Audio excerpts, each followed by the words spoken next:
Okay, guys. So today we're going to work on the beginning stages of our green screen assignment. And we're going to start with how to use the green screen in Adobe Premiere Pro. So as you'll see here, I'm on the VLE and we need to download some files to get started. So we're going to go into Unit 4, Animation and Video Editing, and we're going to click on our green screen Globetrotter. And this has all of the description of this assignment for you. And you'll notice under Learning Goals here, there is a link to download the lesson files. So we're going to click on that and download it. It's going to show up in our Downloads folder here. So we want to right click on it and cut. And then we want to go into our OneDrive and our ComTech folder. I'm going to go into Video, and I'm going to paste that file right in here. Okay, so we've got that folder in our video folder on our OneDrive now. And when we click on it, up here on the top, and yours might look a little bit different than mine, there should be an Extract All button. If you're not seeing it here, then you might need to right click on that folder. But when we click on Extract All, it's going to ask us where we want to put it. And we're going to browse, and I'm just going to make sure it's in that same folder. So again, we go in our ComTech folder on our OneDrive and into Video. And we're going to select that folder there. And then we want to extract it. And what that's going to do is it's going to take that zipped folder and it's going to put the actual folder in the same spot. So now we have green screen lesson files here, and it's an actual folder, not a zipped folder. Okay. Now when we double click on it, it's going to show us what we have here. So we have an audio folder. You'll see there's a couple files in there, Disney sound effects and Safari sound effects. And then back here we have a footage folder, and it has 4 files: a Disney, a Safari, and then a couple green screen clips of yours truly. So you'll see me and a green background. So if I double click on one of those files, it should open up here and it'll start playing. We don't need to watch that right now. That's just me babbling in front of a green screen. We'll use those in a minute. Okay, so I'm going to go back. Now that we have this folder set up, we can jump into Adobe Premiere Pro, and we're going to create a new project. Okay, so we've done this before. Click on New Project. Our project name is going to be Green Screen Tutorial. We want to set a new location for this. And our new location is going to be in our video folder on our OneDrive. And we're going to put it in the green screen lesson files. So I'll click on that. And then save. And we can skip the import mode. Our template can be none, and we can click on create. Okay, so that's going to open up our project window here. Obviously nothing's showing up because we haven't dropped anything in. So we want to come down here to our media browser. If you don't see that, you can click on Window and Media Browser, and it should pop up. I'm going to click on it here. We're going to go into our OneDrive.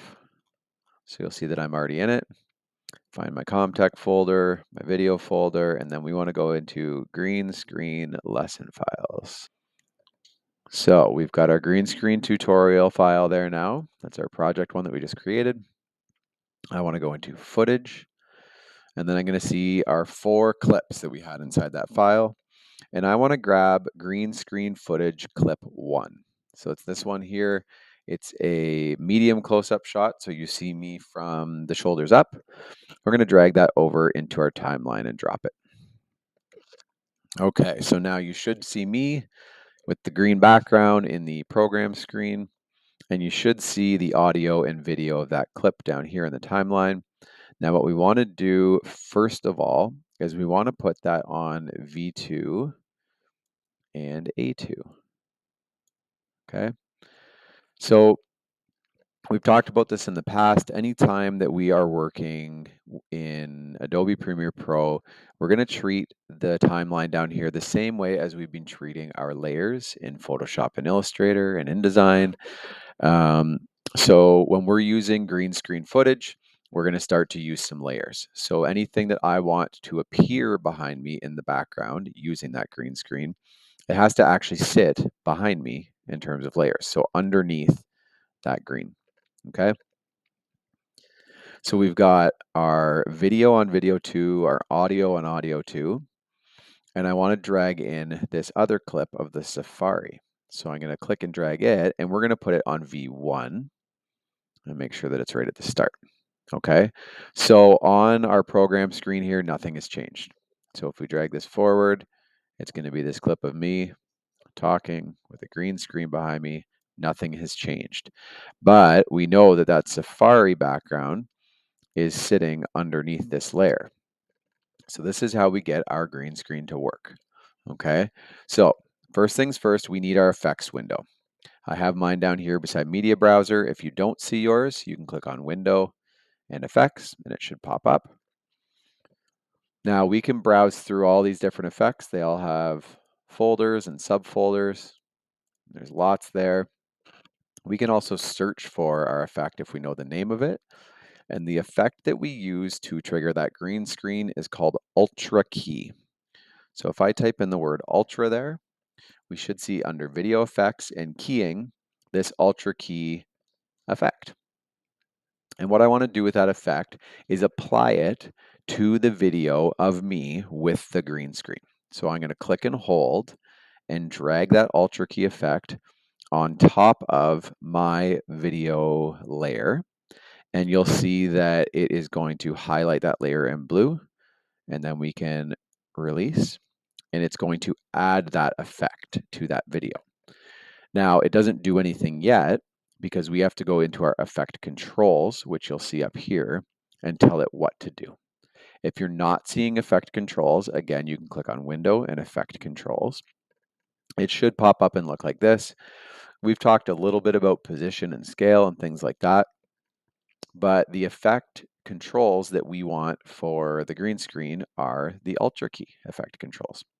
And there's a few here. If you click on this little toggle, you'll see it can hide them and show them. It should be toggled to on because we just applied that effect.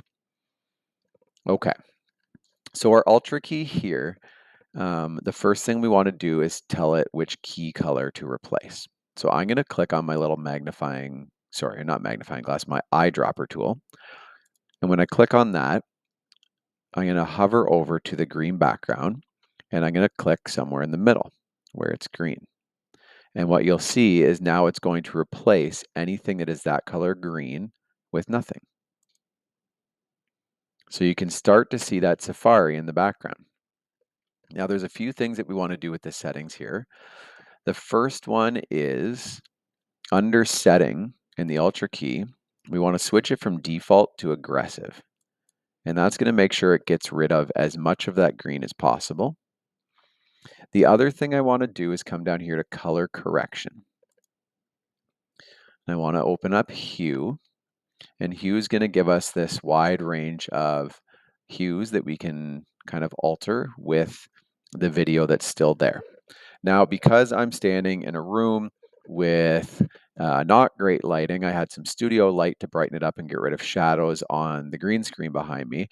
But I'm in a room full of green, kind of warm lights.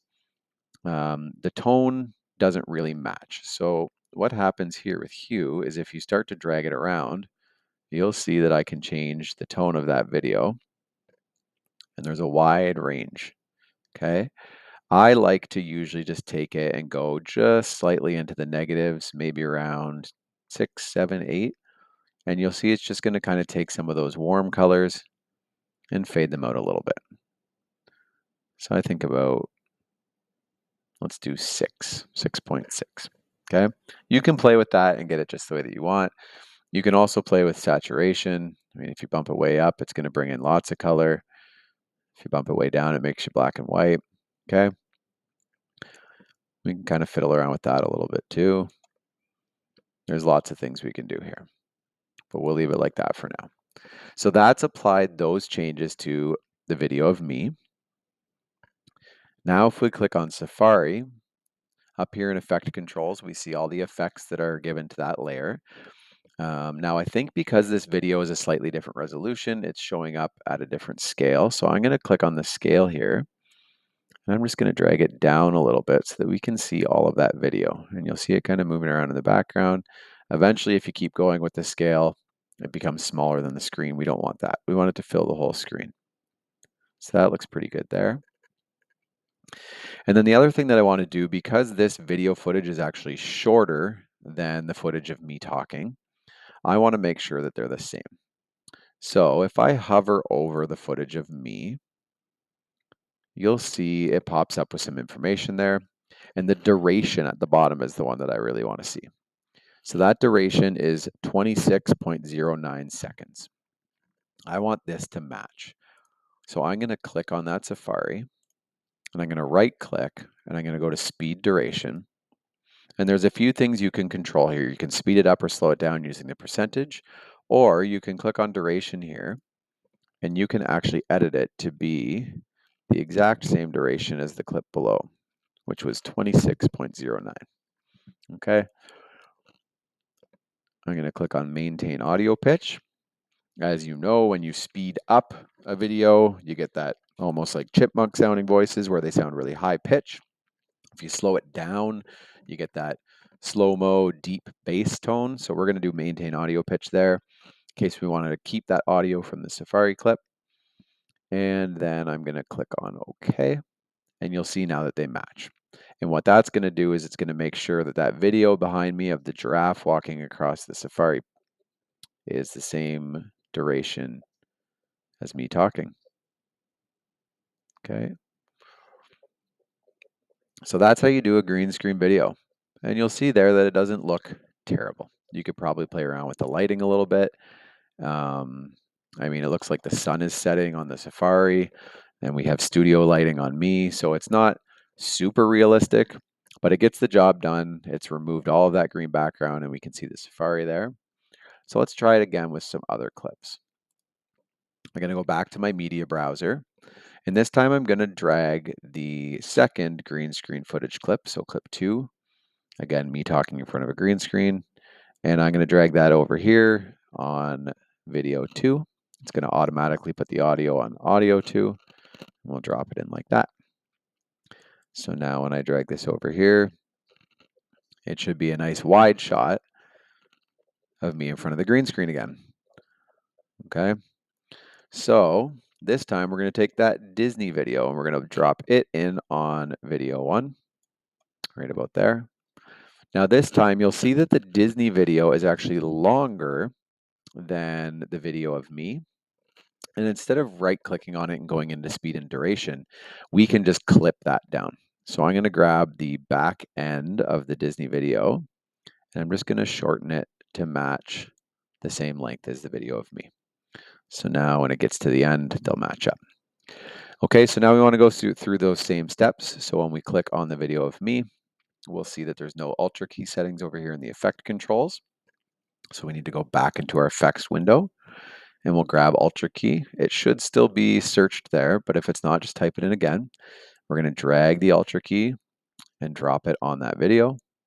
And now you'll see it's showing up here in the effect controls. And again, we'll take our key color with the eyedropper tool from the background of the video. We want to change the setting from default to aggressive. And then I'm going to go into my color correction again, go into my hue, and we'll just bring the hue down again a little bit. We'll go around 7. Okay. Maybe we turn up the saturation a little bit again. Disney's a pretty bright, colorful place. Okay. And now you'll see that I am standing in front of the castle at Disney. Again, I think our scale is a little bit off, so I'm going to fix that, make sure we see that whole video.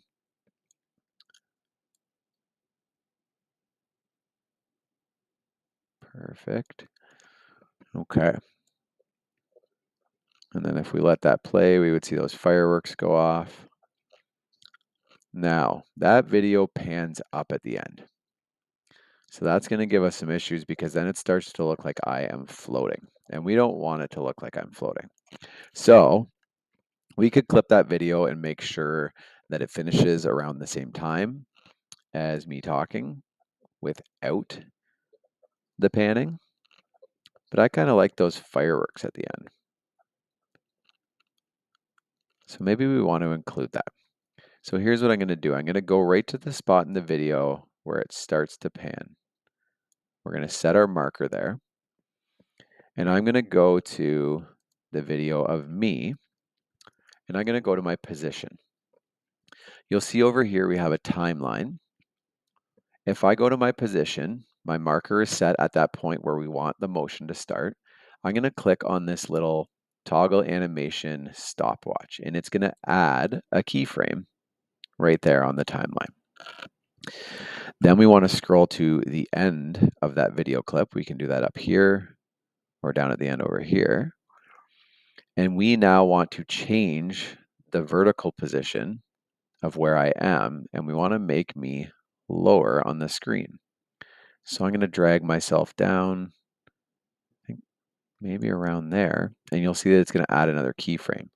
So now, when I drag myself in between those two keyframes, you'll see that I kind of move with the video. Now let's play it in real time and see if it matches.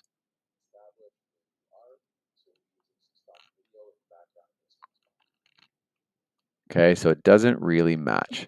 So what we'll want to do is play around with those keyframes and make sure we get them just right. Because that video stops moving and I keep moving. We don't want that. So we're going to drag that keyframe maybe to there.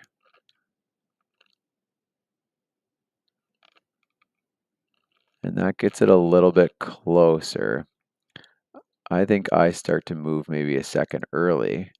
So what we want to do is right click on that keyframe. And let's go to temporal interpolation, and we're going to do ease in. I think it's still maybe a little bit early. So let's zoom in a little bit. We're just going to drag that this way slightly.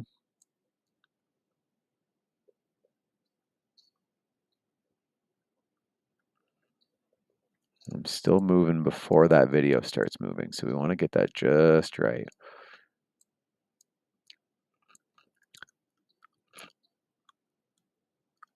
Okay. And it takes a little bit of fiddling around with it to make sure that you get it perfect. I'm moving too quickly, so we want to make my movement slower.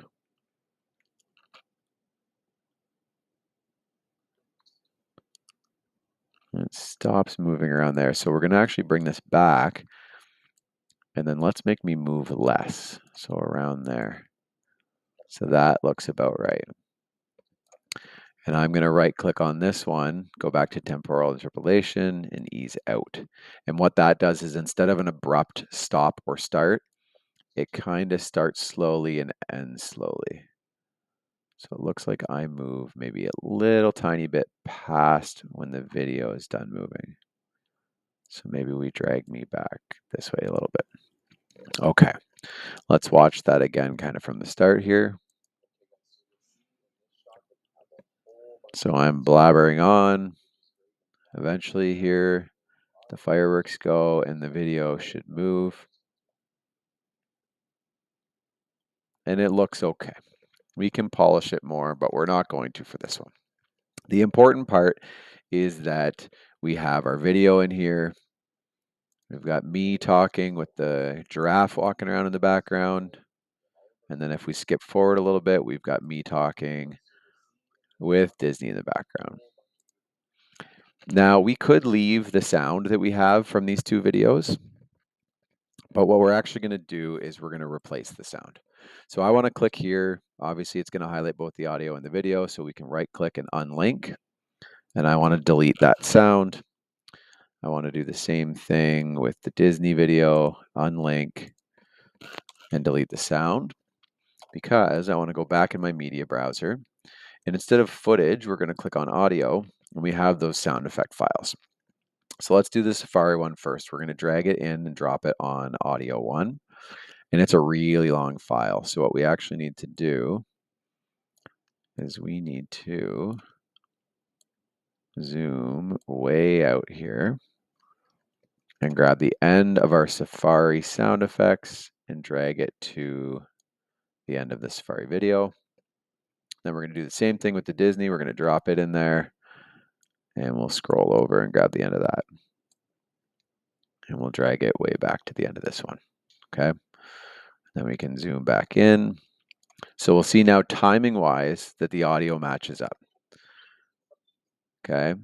So we've got those Safari sound effects. We've got the sound effects of me talking.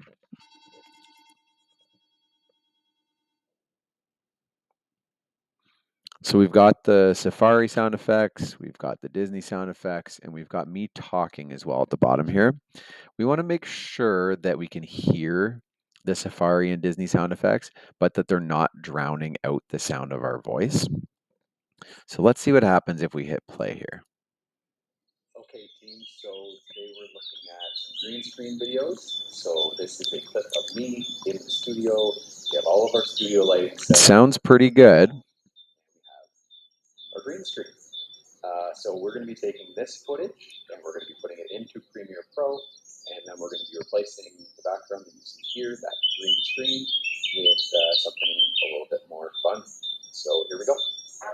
Okay guys, so you'll see in this shot that we have a whole bunch of green screen around me, which is great when you want to really establish where you are. So we'll be using some stock video in the background of this one as well. Okay, so I think that the audio on the Disney track was actually maybe a little bit too loud. It kind of sounded like you couldn't hear my voice. So I want to go up here to Window and Audio Track Mixer. And we'll go green screen footage, clip 1. That's not what we want. We want Audio Clip Mixer. Okay. So this has audio 1 and audio 2. We want to be on clip 2 here.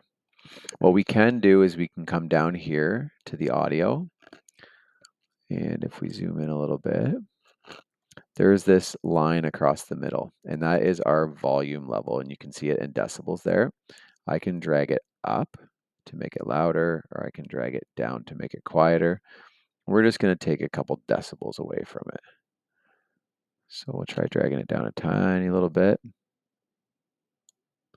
Okay, we can also control that over here.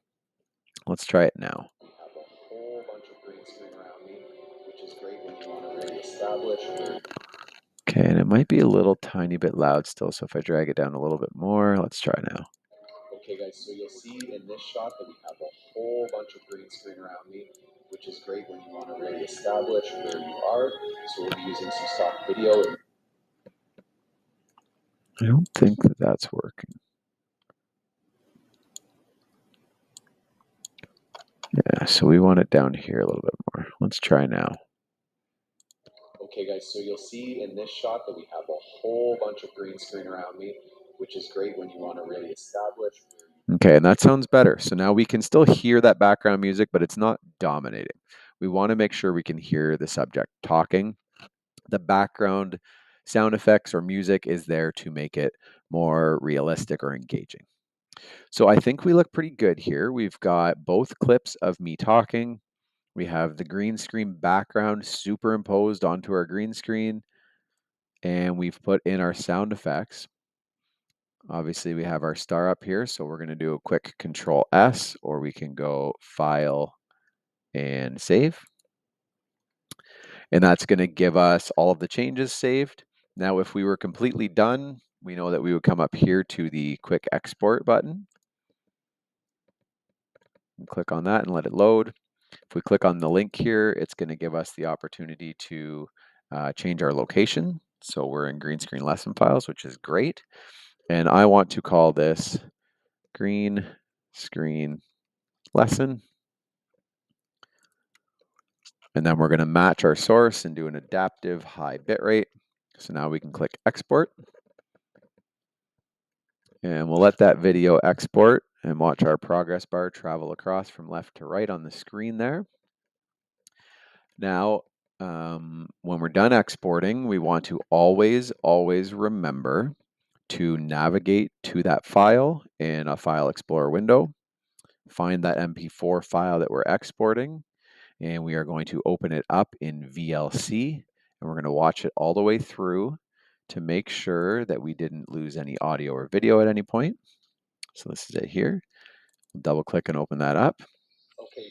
And as long as it plays all the way through without any errors or black screens, then we're good to go.